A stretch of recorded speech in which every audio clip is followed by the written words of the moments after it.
What is up, fanboys and fangirls? Welcome to another Reviewpoint podcast coming to you from fanboysanonymous.com. I'm your host, as always, Tony Mango, and my target to review for this edition is Spider-Man Into the Spider-Verse.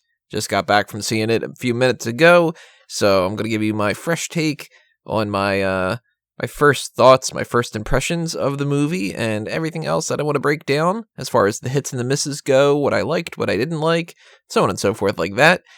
So first things first, I want to give you guys a little bit of an explanation of how this is going to go down. The first thing I will be doing is giving you a non-spoiler review, and then I will give you a little bit of a warning before the spoilers come out. Although, honestly, on this one, I don't think I'm really going to be talking too much in depth about any kind of spoiler type things. So it actually might be predominantly just the non-spoiler section, so keep that in mind. But let's get into this. What did I like? What did I dislike? Different things like that.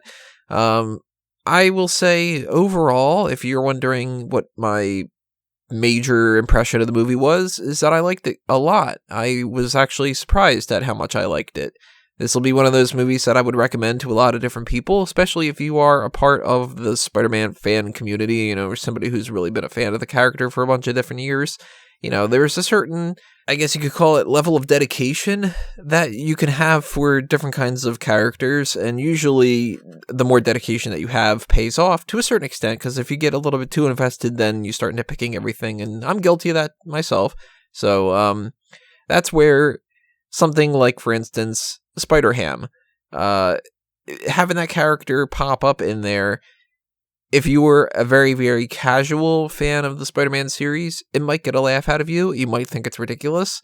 If you're somebody like me who's been a fan of the franchise for pretty much their entire life, then, that's something that you are familiar with. So you laugh at the idea that Spider-Ham is actually in a movie now and different things that go along with that. I, of course, as I just mentioned a second ago, I've been a fan of Spider-Man for my entire life for the most part. Spider-Man is my number 2 favorite superhero of all time. Batman's number 1. I don't think that Spider-Man will ever overtake Batman, but Spider-Man is the closest to overtake Batman out of everybody. And partially that's because of the animated series. I grew up with the 90s animated series for both of them, for that matter. Both the Batman Bruce Timm one and the 90s Spider-Man the animated series. And the X-Men, too. That's why the X-Men were pretty much my number 3 for the most part. I kind of fell victim to that kind of a thing. But Spider-Man is Peter Parker to me, and will always be Peter Parker. And when you do a story about Miles Morales, there's obviously a certain disconnect that I have. And that's partially because, admittedly, I'm a white guy, and that speaks to a different type of person. I grew up with tons and tons and tons of characters that look like me. And when you bring other characters in that are supposed to look like other people in different representational aspects, then, it doesn't hit that part of my brain, which is perfectly fine because it's not supposed to. It's supposed to hit the part of the brain for the other people that are out there. And that's why Wonder Woman is not my favorite character, but Wonder Woman is the favorite character of a lot of people, especially the ones that are women. It's just how things work. So I will fully admit that going into this, Miles Morales has never been one of my favorite characters. I always looked at Miles as just like a gimmick, so to speak. And for that matter, Spider-Gwen, too, that kind of a thing. Like, I look at that as, wow, that's a really cool costume. And it's a fun Elseworlds type story. Elseworlds is DC, I understand. But that what if kind of thing is fun, but I never want to see Gwen be the main spider hero of the 616 universe. And I translate that with a lot of different things. I don't want Guy Gardner to be the main Green Lantern. I'd rather it be Hal Jordan. It all sort of depends on where you're coming from. I think that the ultimate Nick Fury is so much better than, the David Hasselhoff Nick Fury because I like the character better. And I am not really a big fan of Tim Drake as Robin. I like Dick Grayson, and then I like how Jason Todd is something different, and I like Damian being something different, and I kind of feel like Tim Drake is really just sort of a guy. Like, he just doesn't really do anything for me. So, I keep that in mind when I'm saying what I'm saying, because with Miles, he is somebody that I would never want to see, for instance, like Tom Holland's Spider-Man. I don't want in 2 movies for them to go, well, we did 3 Spider-Man movies, so let's kill off Tom Holland's Spider-Man and have Miles take his place. I don't like that idea, because Miles, to me, doesn't have the same type of villains. He doesn't have the same type of supporting characters, and it's a different type of thing. I like Miles as what they've been kind of doing a little bit with him as like a supporting character for Peter and somebody that can grow into his own hero. And that's what I kind of liked about this too, was this being a multi-dimensional thing. You've got Peter Parker in there, and he was the Spider-Man, and you do the whole thing with him. I guess this is kind of on the spoiler side, but him dying, and then, you bring in the other Spider-Man characters, Spider-Gwen and Spider-Ham and so on and so forth like that. And you can tell the story of having this weight behind you of living up to a different type of character and being your own different thing. So I liked that. I liked the message that they had sent about anybody can wear the mask. It's, you can be your own hero in a certain different way to different people and all that, because this, I'm sure, is going to be a movie that is wildly loved by so many different people because it speaks to them. And I am an adult now. Spider-Man doesn't hit the teenager in me, of course, the same as it'll hit the teenager of nowadays. There's that disconnect too. And I really like the idea that there's a movie that's out here now that is going to give people that kind of a positive message. So big thumbs up when it came to that. Story-wise, big fan of how they make this the multi-dimensional type of thing, and that you can do a lot of different stuff with this. Like, you can have these different characters, and you can make jokes, and you can do references to different things. So the comedy, major thumbs up. That was a big hit. The references, big hit when that happened. Giving some different varieties of different things. Like when Scorpion pops up, it's just kind of like, oh, cool, that's like the Scorpion of this universe. Like that, different things like that I really, really liked. I will say, though, I hated the animation style. I liked when they would do things like have the onomatopoeia, and I liked how it looked a little bit like there were the dots all over the place and stuff like that. Like it looked like a comic book like that. But I do not like anime, for instance. So this had more of like an anime type of feel, and you might love that, and that might be your favorite thing about this movie, and that's perfectly okay. It's not like I'm trying to criticize your opinion. I personally do not like this animation style. I ended up getting a headache while watching this, and I don't get headaches for 3D movies, but I felt like this was supposed to be a 3D movie that was just like off, like everything was like bleeding out a little bit, and I don't know, maybe that was actually the projection that I had going on in my theater, but I don't think so. I think that was the artwork, and everybody being all angular and like jagged everything, it just, personally, I didn't like that. So that was my absolute least favorite part of this movie by far. Like if you took the same movie and you made it live action, I would love it so much more. If you took the same movie and you made it a different animation style that I like better, vibes with my own personal tastes, then I would like that better too. So I didn't like that. I didn't really like the product placement. I was just like, all right, how many times are you going to show the fucking Sony headphones? Different things like that. I don't want to tell you all the jokes and stuff that I liked, because what's the point, If you've already seen the movie, you laughed at the same jokes. If you didn't see the movie, then that's on the spoiler side of things, so then I'm ruining the jokes and everything. So that's one of the reasons why I don't think I'm going to be doing much when it comes to the spoiler section of this. But without saying too much more on the non-spoiler section, I like the movie a lot. And you can stop it now if you don't want to know the spoilers and stuff like that, because I will get into a couple little spoiler type things here starting now. So I will just say the end credits with, apparently it was Oscar Isaac voicing Spider-Man 2099, Miguel O'Hara. That was fun. That was great to see the reference to the whole pointing Spider-Man thing. I laughed really hard at that. I'm smiling right now talking about it too, because that was absolutely ridiculous. I love that they threw that in there. And I like that that's kind of a tease for, potentially doing that for a sequel to this, because I'd like to see a sequel for this for sure. And, maybe they do another whole, like, different throughout time and, different kind of things like that, like Web of Time or, whatever. Oh, man, I really liked that Stan Lee tribute. That was really nice.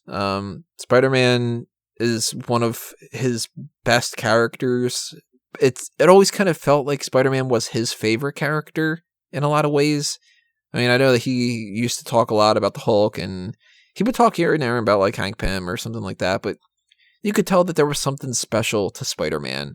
I think that Spider-Man kind of was his go-to, like, I mean, of course I'm speaking just from my own interpretation, but kind of his baby, sort of, and the one that connects with the most amount of people in the ways that he liked to have his characters connect. He liked to tell stories that were teaching people lessons and representing something a little bit different from the DC side of things and stuff. And even though a character like Hulk, it does teach you a little bit here and there about some different things, like repressing your anger and about, the monster within you and all that other kind of stuff. It's not the same, There's something about Peter, and that's why Peter Parker is the one that's talked to by God in the comics, the one above all, where it seems like he's got a little bit of a soft spot for Peter.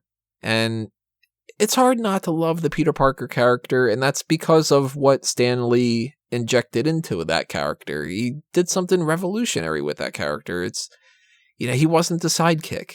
He wasn't just the plucky person that's hanging around the other character. Like Bucky at first was just Captain America's teenage sidekick. He's there to try to get teenagers to read the comics because, hey, I can identify with that. He's got a kid next to them, and if I grow up, I could be as big and strong as Captain America. Of course, Bucky got a lot more interesting once he became a villain and all the other kind of things like that. But Robin, in a lot of different ways, Robin sucked. I love the Dick Grayson character. Robin is one of my absolute favorite characters. One of my top 5, I would say, comic book superheroes. But Dick Grayson, Robin, in a lot of ways was just a cheap, stupid little gimmick. And Wally West, he's just sort of young Flash. I mean, he's called Kid Flash, for Christ's sake. So Spider-Man was different. Spider-Man comes out, he's the teenager, but he is the superhero. He's not the one that's learning from somebody else and all that. And he, of course, everybody's talked about this ad nauseum. So, I'm kind of going on a random diatribe here, especially because this isn't even about the movie necessarily, but Spider-Man is this guy from this different world because he's more relatable and he's dealing with real world issues, so to speak. He is not rich and he's got dating problems and he's a dork and, different things like that. And it's great that they did that little Stan Lee tribute with the quote, and Stan Lee popping up in the movie too. That was nice. That was funny. Man, when we get to the point where Stan Lee cameos end, that's gonna really suck, isn't it? Kind of almost want that to be Avengers and Endgame, just to kind of put a little cap at the end of that. But I don't know if they had done anything ahead of time about that. This was nice though. I like this a lot. I really liked Spider-Man Noir doing the whole thing with, I'm going to keep this cube, I don't understand it, and all this. That was funny. I really liked how there was a lot of heart to this at different points. Like, I really wish that there would have been a scene where maybe we could have gotten that heartfelt thing between Mary Jane and Peter. And actually, maybe something between Peter and Gwen. That would have been kind of good. So that's a little bit of a miss to me. I think that would have been really fun.